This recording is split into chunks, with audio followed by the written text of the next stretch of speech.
रायगडावर रात्रीचा काळोख पसरला होता.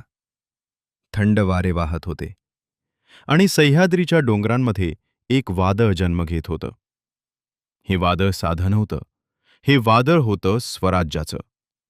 कारण त्या रात्री मराठा साम्राज्याला मिळाला होता एक असा वारस जो पुढे इतिहासात पराक्रमाचा ज्वालामुखी ठरणार होता. नाव छत्रपती संभाजी महाराज. 14 मे 1657. पुरंदर किल्ला.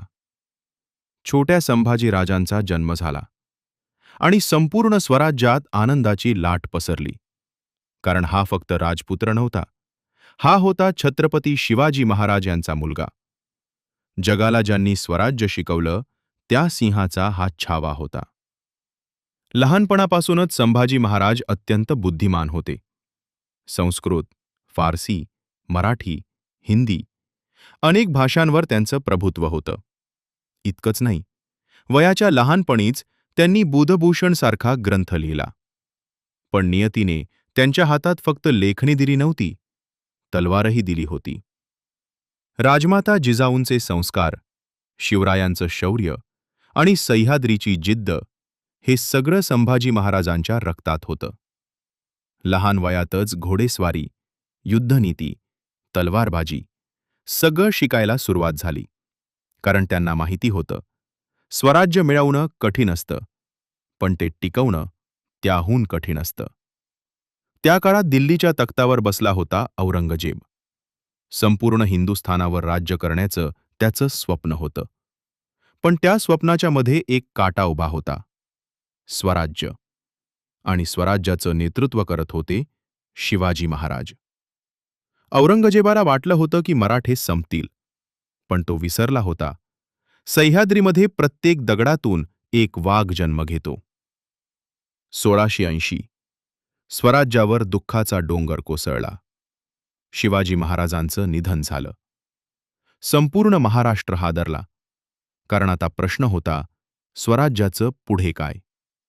शत्रू वाट पाहत होते. मोगलांना वाटलं आता मराठे संपले. पण त्यांना माहिती नव्हतं की आता सिंहाचा छावा तलवार उचलणार होता. संभाजी महाराज गादीवर आले आणि त्याच क्षणापासून त्यांनी शत्रूंना थरथरवायला सुरुवात केली. त्यांच्या नेतृत्वाखाली मराठा सैन्याने मोगलांवर सतत आक्रमण केलं. एकीकडे हजारो सैनिक, मोठमोठ्या तोफा, अफाट सैन्य आणि दुसरीकडे मोजके मराठे. पण त्यांच्या छातीत सह्याद्री धडधडत होता. संभाजी महाराजांनी 1-2 नाही, तर तब्बल 9 वर्ष औरंगजेबाला झोप लागू दिली नाही. इतिहास सांगतो, औरंगजेबाला वाटलं होतं तो काही महिन्यात स्वराज्य संपवेल. पण संभाजी महाराजांनी त्याला वर्षानुवर्ष अडकवून ठेवलं. प्रत्येक युद्धात त्यांची रणनीती वेगळी असायची. अचानक हल्ले, वेगवान घोडदळ आणि शत्रूला विचार करायलाही वेळ न देणारी युद्धपद्धती. मोगल सैन्य घाबरलं होतं.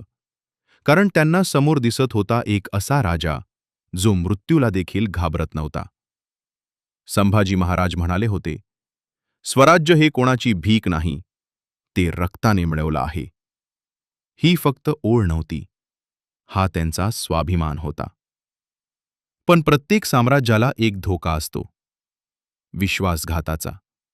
आणि स्वराज्यालाही तोच धोका झाला.